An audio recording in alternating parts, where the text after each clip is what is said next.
안녕하세요. 공간 에디터 소미쌤입니다. 지난 시간에 자녀방 벽장을 어떻게 해결했는지 설명을 안 해주셨다고 댓글이 달려서 제가 오늘 소개해 드리려고 하는데요. 자, 벽장뿐만 아니라 우리 자녀방 정리할 때 여러분들한테 요거는 좀 피해주세요 하는 것들이 있거든요.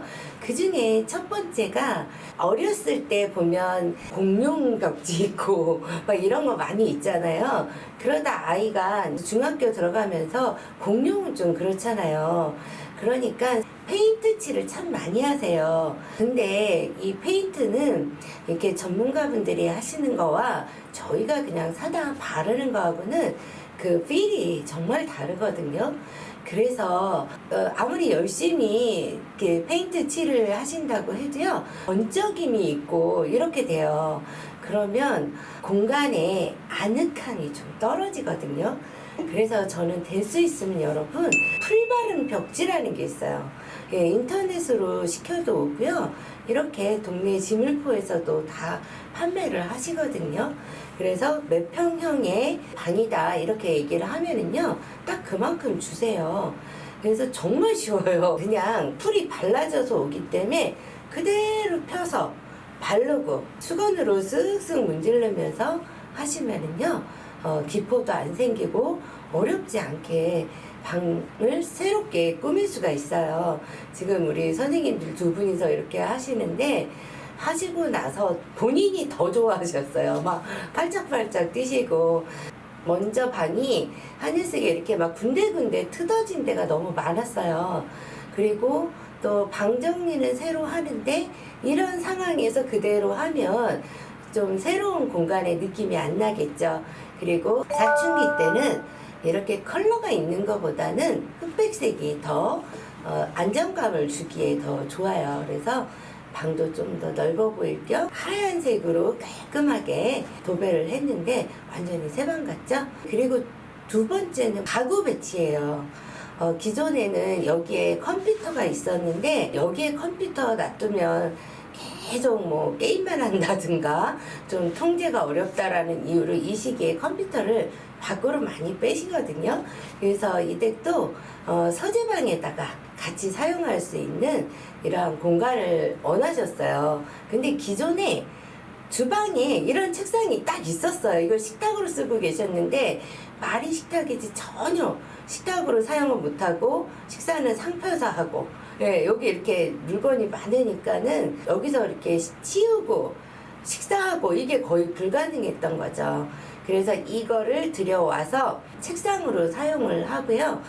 그리고 이 공간에는 수납을 원활하기 위해서 안방에 이 수납장이 있었는데 이게 자리를 너무 많이 차지하는 거예요. 여러분들 앞으로 서랍장 같은 걸 사실 때도요, 방이 큰 구조가 아니다 그러면 너무 와이드한 서랍장을 사시면 오히려 배치하기가 굉장히 나빠요. 이 댁도 이거를 버리고 싶어 하셨어요. 자리를 너무 많이 차지하고 있으니까.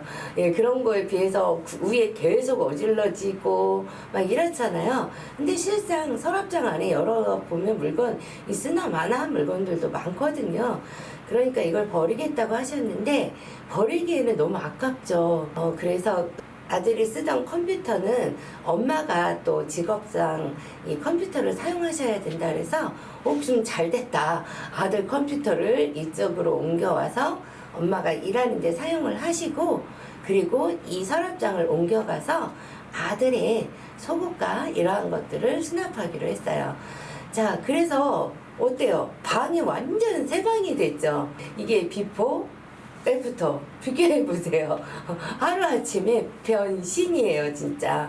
그래서 될 수 있으면 페인트 칠 대신에 이렇게 풀바른 벽지를 바르면은요, 이게 더 힘들 것 같지만 그렇지 않거든요. 페인트도 마스킹 테이프 붙여야 되고 노동의 강도는 비슷하겠지만 아늑함을 주는 데는 역시 벽지가 더 아늑함을 주니까 풀바른 벽지들 많이 이용해 보시고요.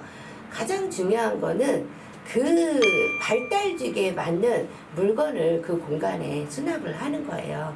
그래서 이 방에 있었던 벽장, 이 비포 이렇게 막 책장 넣어놓고 뭐 리빙박스에 이렇게 다 여러분들 아시죠? 리빙박스에 한번 들어가서 쌓이고 그러면 밑에 걸 꺼내질 못하니까, 그러니까 리빙박스에 들어가면 그 순간 그냥 다 고려장이 돼버려요. 근데 어찌됐든 일상에서 사용하는 거는 리빙박스를 이용하지 않는 게 훨씬 더 여러분이 사용하기가 편리하다라는 거예요. 선반의 이 높이가 낮잖아요. 그러니까 여기에 뭐 옷을 걸 수도 없고 이렇다고 하니까 그냥 자꾸 정리 수납함만 찾아서 이렇게 종류별로 담아서 넣어놓기만 하시는 거예요. 근데 이때도 그 계절에 사용하는 것들을 꺼내지 않고 그대로 놔두고 계시더라고요. 그래서 제가 고려장이라고 그러는 거거든요. 근데 여러분 공간을 편입하면 되잖아요. 그렇죠? 여기는 옷을 걸어야 하는 붙박이장이잖아요. 벽장 공간을 정말 활용하기가 좋거든요. 그러면 이 선반 때문에 옷을 걸 수 없다 생각하면 문제가 뭐예요? 선반이죠. 그런 문제를 해결하려면 어떻게 하면 될까요? 선반을 없애면 되잖아요. 어떻게 해요? 망치로 제가 부셨습니다. 자, 이렇게 해서 여기 싹 비워냈죠? 예. 그리고 우리 중학생 아들 키에 맞춰서 위에 봉 설치, 또 아래 봉 설치 해서 바지 옷걸이에다 걸면 하의가 더 짧게 걸리니까 위에다가 바지 걸고 밑에다가 상의 걸고, 그리고 밑에 공간이 또 남잖아요. 그렇죠? 그러니까 여기에다가 이불을 접어서 수납하는 거예요. 물론 이불은 닫을 거는 아니에요. 하지만 옷은 하루에서도 낮엔 덥고 아침엔 춥고 막 이렇기 때문에 옷장 공간에 사계절의 의류가 다 걸려 있어야 되는데, 이불은 우리 주로 저녁에 덮잖아요. 저녁의 온도가 일정 기간 동안 거의 같아요. 이거 골랐다 저거 골랐다 이러면서 덥지 않기 때문에 이불은 꼭 안방이 아니어도 이렇게 제2의 공간에 남는 공간을 이용을 하시면 돼요. 또 드레스룸 같은 데는 어떻게 이용하면 되는지 그건 또 다음에 또 소개를 해드릴게요. 자, 이렇게 해서 우리 아들 방 또 하나의 꿀팁 알려드릴게요. 우리 또 청소년 되면 또 외모에 또 신경도 많이 쓰잖아요. 그래서 이때 보면 전신 거울들을 그렇게 많이 사주시더라고요. 근데 전신 거울이 사실은 공간이 넓다면 상관이 없지만 자리를 많이 차지해요. 여러분 그냥 거울 하나 도어에다가 박아주면 되겠죠. 예, 다 파는 데 가서 그냥 이렇게 얼굴 보일 만한 거울 하나 사다가 드릴로 드륵 박아준 거예요. 어려울 거 한 개도 없죠. 그래서 여기서 자기 옷 챙겨 입고 거울 보고 단장하고, 속옷은 여기 서랍장에, 속옷은 프라이버시 때문에 보여드리지는 않을게요. 자, 이렇게 해서 나의 일상 1년 내내를 엄마 뭐 어딨어 뭐 이러고 찾아다니지 않아도 스스로 한 번에 머리에 스캔이 된다면요, 에너지와 시간감 이런 것들을 낭비하지 않기 때문에 내가 해야 할 거에 집중할 수 있는, 효과를 볼 수 있는 바로 스마트한 더 프레젠트식 수납법이라는 거 꼭 잊지 마시고, 여러분들도 이러한 공간이 있다면 꼭 이런 식으로 활용을 해 보시기를 바랍니다. 여러분들도 공간을 이렇게 한번 나한테 맞게 딱 편집을 해 보고 싶은데 어디서부터 어떻게 해야 하는지 잘 모르시겠죠. 사실 정리가 어려운 건 아니에요. 어떠한 공간을 어떻게 바꿔서 나한테 유익한 공간으로 만들어야 하는지 이 방법을 제대로 배우신 적이 없기 때문에 그렇거든요. 근데 나는 전문가일 건 아닌데 우리 집 정리하는 게 목적이야 이러신 분들, 근데 컨설팅 받기에는 조금은 부담스러워 이러신 분들은요, 네이버 카페 더 프레젠트로 오세요. 그러면 제가 정말 처음부터 끝까지 여러분 어디서부터 어떻게 시작하고 어떤 물건은 어디다 넣으라고까지 모든 거 온라인으로 코칭을 해드리는 그런 프로그램이 있어요. 하시고 나면 이 효과는 정말 말로 할 수가 없어요.